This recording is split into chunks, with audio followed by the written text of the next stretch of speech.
Selamat malam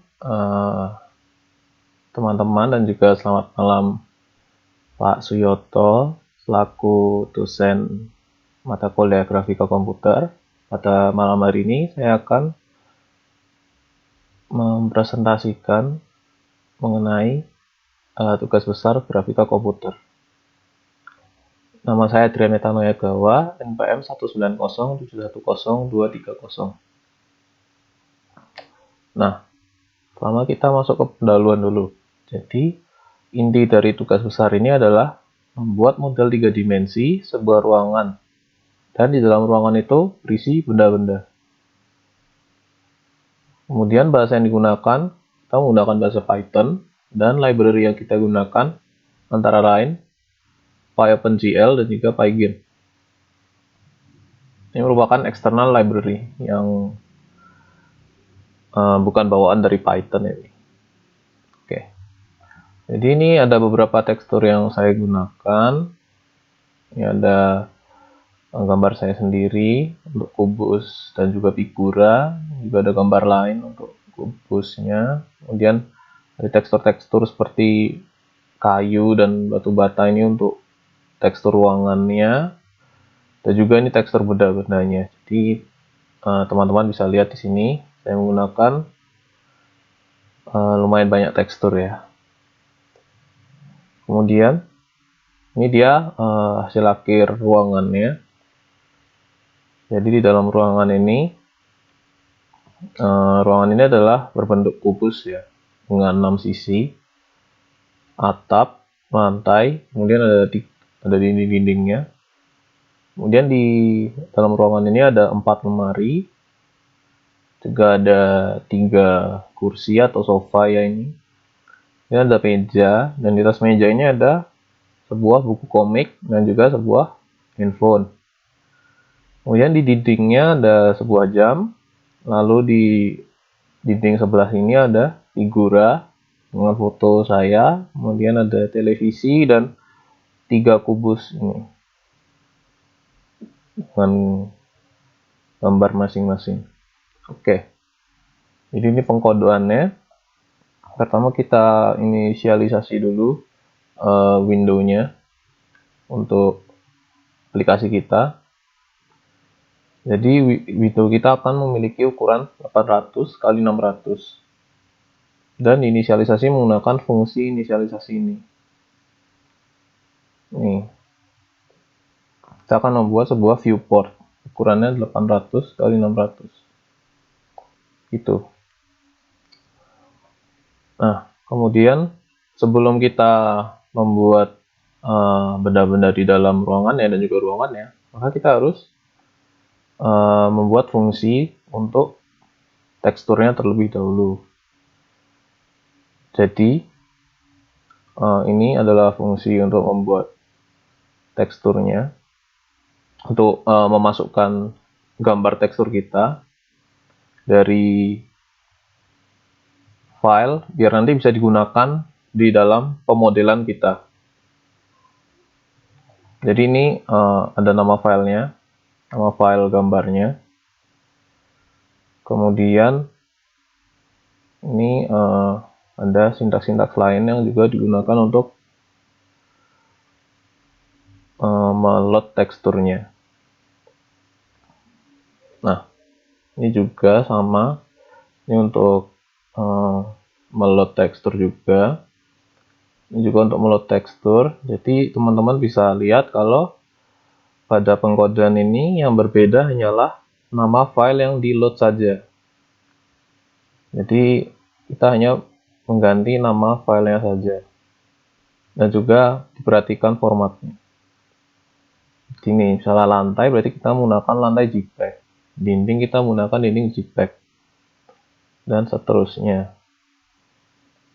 Ini teman-teman lihat.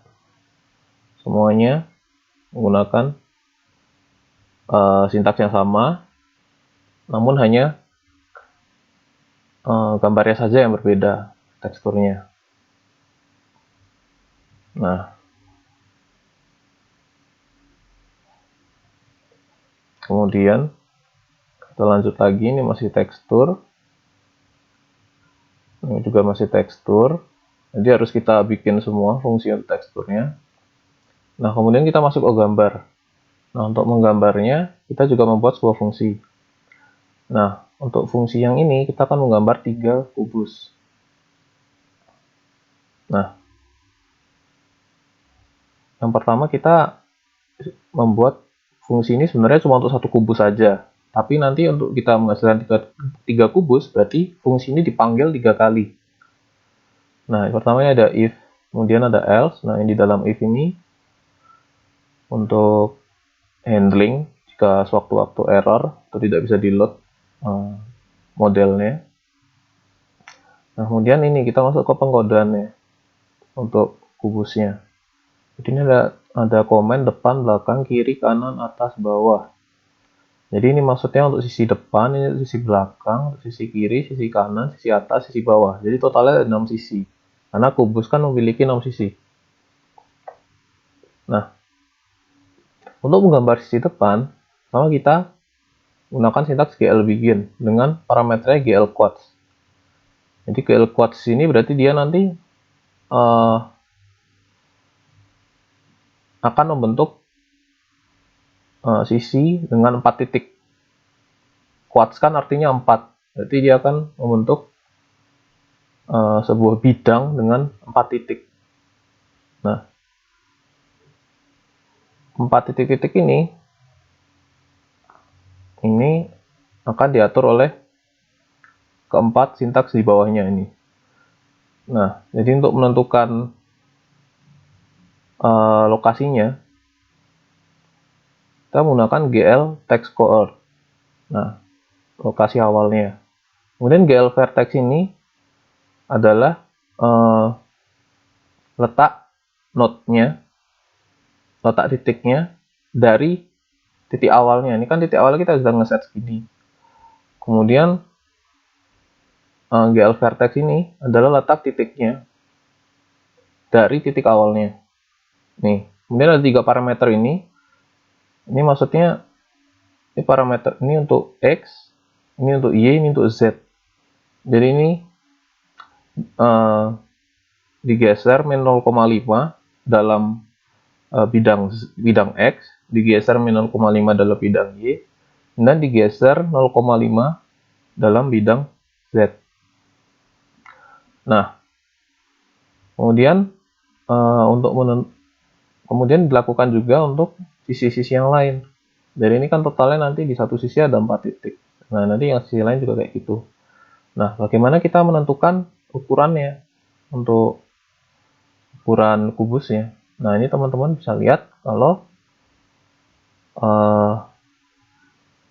yang di sisi depan ini kita lihat atribut Z-nya misalnya, ini kan 0,5. Kemudian di yang di sisi belakang ini atributnya yang untuk Z-nya ini parameternya dia min 0,5. Nah, dari 0,5 sampai min 0,5 kan jaraknya 1. Berarti jarak antara sisi depan dan sisi belakang itu 1. Jadi teman-teman bisa bayangin ya. Jadi sisi depan itu jaraknya sama sisi belakang itu 1. Itu teman-teman. Jadi ini kayak ya berarti kita udah punya rusuk yang panjangnya 1. Nah, ini yang lainnya juga. Karena dia 0,5 sama min 0,5 semua. Berarti kan dia rusuknya panjangnya sama semua. 1 semua. Itu teman-teman. Nah, ini yang lain juga. Ini ruangannya. Nih, 10 dan min 10. Berarti letak antara sisi depan dan belakangnya 20 kan. Nah, kemudian misalnya tinggi ruangannya berapa? Nah, tinggi ruangannya ya kita bisa lihat dari sisi atas sama sisi bawahnya. Nah, yang kita lihat jarak Y-nya. Jarak di bidang Y-nya. Ini kan 10 dan min 10 Y-nya. Untuk atas dia Y-nya 10, yang bawah Y-nya min 10. Berarti dia jaraknya 20, berarti tingginya 20. Nah, berarti tinggi ruangannya ini 20 gitu. Nah, ini juga masih menggambar, ini juga menggambar. Nah, ini menggambar kaki meja. Nah, yang di sini kita hanya perlu menerapkan fungsi gambar kaki meja ini. Karena di sini Yang kita mau menggambar kaki kiri, kan mejanya punya 4 buah kaki kan. Jadi kita tinggal menggambar 4 buah kaki itu dengan memanggil fungsi gambar kaki meja ini 4 kali. Nah, yang membedakan adalah letaknya. Nah, letaknya itu kita bisa gunakan GL Translate. Jadi GL Translate ini menggeser model kita. Jadi model gambar kaki meja itu digeser di bidang X sebanyak 3 satuan. Nah, sedangkan yang untuk yang kanan digeser sebanyak 7,5 satuan. Nah, teman-teman bisa lihat kalau untuk X yang kanan itu dia lebih dari X yang kiri. Karena ya kita mau menempatkan ini di kanan. Kaki meja ini kita menempatkan di kanan. Berarti otomatis ukuran X-nya harus lebih besar daripada yang di gambar kaki meja kirinya. Harus lebih besar. Nah, begitu pula untuk depan belakang. Nih, teman-teman bisa lihat untuk depan belakang kan berarti kita main di nilai Z-nya. Nah, nih. Jika di gambar kaki depan itu Z-nya lebih dari yang di belakang kan. Nah, karena Z-nya ini nilainya lebih dari 0, lebih dari yang kaki belakang ini, berarti ya dia di depannya. Kan 2,5 lebih dari 0. Berarti yang ini gambar kaki depan kiri ini ya ada di depannya yang kaki yang ini. Gitu, teman-teman. Nah, ini kita masih melanjutkan gambar, alas kursi, senderan kursi kiri, senderan kursi kanan, alas kursi belakang, senderan kursi belakang, televisi, gambar figura, gambar jam. Jadi code-nya sama semua ya. Jadi kita hanya bermain di GL Vertex ini saja. Kita tinggal mengganti ukurannya sesuai kemauan kita. Karena kita ingin membuat komik yang tebalnya, nih, ini kan ketebalannya bisa diatur. Kalau ketebalan kan ya kita juga berbicara tinggi kan, tinggi objeknya. Berarti kita mainnya di parameter Y-nya. Ini parameter Y-nya kan 1,95 sama 1,75. Berarti ketebalan komiknya 0,20. Tinggi komiknya 0,20 satuan Y. Nah, kemudian untuk lebarnya kan berarti kita main di X. Nah, ini lebar komiknya berapa nih? 1 kan? Ada 0 sama min 1. Ini jaraknya kan berarti 1. Nah, kalau untuk panjangnya ya kita main di Z, depan belakangnya kan. 3 sama 1 berarti panjang komiknya 2. Gitu. Jadi kita tinggal bermain di sini saja. Di sisi-sisi ini di JL Vertex-nya. Ini untuk smartphone. Nah, setelah kita mendefinisikan semua fungsi untuk menggambar, kita bikin sebuah fungsi untuk memanggil semua fungsi tadi. Supaya pemanggilan di main-nya lebih mudah. Jadi di sini misalnya tekstur televisi ini. Nah, berarti misalnya kita mau membuat televisi. Berarti pertama kita panggil dulu teksturnya. Kita panggil fungsi untuk meload teksturnya. Baru kita translate, kita geser, mau ditempatkan di mana. Terus kita rotate. Ini rotate ini ada soalnya gambarnya itu waktu di load jadi kebalik. Jadi di code-nya saya masukkan GL rotate ini untuk memutar objeknya. Jadi karena gambarnya waktu di load itu terbalik, jadi saya perlu menggunakan sintaks ini GL rotate. Kemudian baru kita memanggil gambarnya. Nah, jadi begitu teman-teman urutannya. Kita panggil teksturnya, kita translate atau kita rotate sesuai kemauan kita. Baru kita panggil fungsi untuk menggambarnya, membuat objeknya. Jadi kita memanggil fungsi untuk meload tekstur, kita translate atau rotate sesuai kemauan kita, baru kita gambar objeknya. Nah, ini juga yang lanjutannya tadi. Nah, kemudian ini ada main programnya. Nah, di main programnya kita panggil fungsi inisialisasi. Tadi kalau teman-teman ingat, ini fungsi inisialisasi untuk membuat viewportnya, membuat windownya. Jadi kan kita membuat windownya ukuran 800-600. Nah, kemudian ini ada GL Translate. Nah, ini GL Translate ini memindahkan sudut pandang kita. Jadi sudut pandang kita tuh dipindahkan sejauh min 6 di bidang Z. Jadi kalau nggak ada ini, nanti kita melihatnya dari titik 0,0 dan kita melihat model ruangannya itu dari luar. Jadi tidak akan terlihat dalam ruangannya. Jadi agar sudut pandangnya itu di dalam kubusnya, di dalam ruangannya, jadi kita harus menggunakan bukti alternatif ini untuk menggeser sudut pandangnya. Nah, kemudian ini ada perulangan while true. Jadi selama true ini bakal diulang terus ya berarti selamanya. Nah, agar tidak lag, agar tidak membuat komputer kita lambat, maka kita di akhirnya kita gunakan pgame time wait 100. Jadi karena ini kan while true, berarti dia kan perulangannya akan berjalan terus, nggak akan berhenti.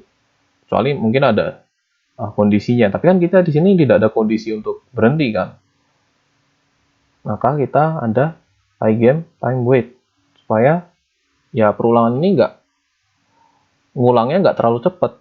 Karena kalau terlalu cepat nanti akan menimbulkan memori komputer kita tuh jadi banyak terpakai dan akhirnya jadi lambat. Makanya kita harus menggunakan ini.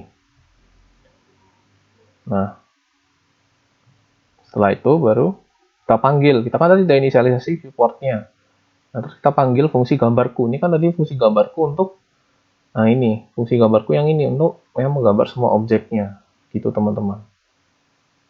Sudah deh main programnya. Jadi, sekian presentasi mengenai tugas besar saya.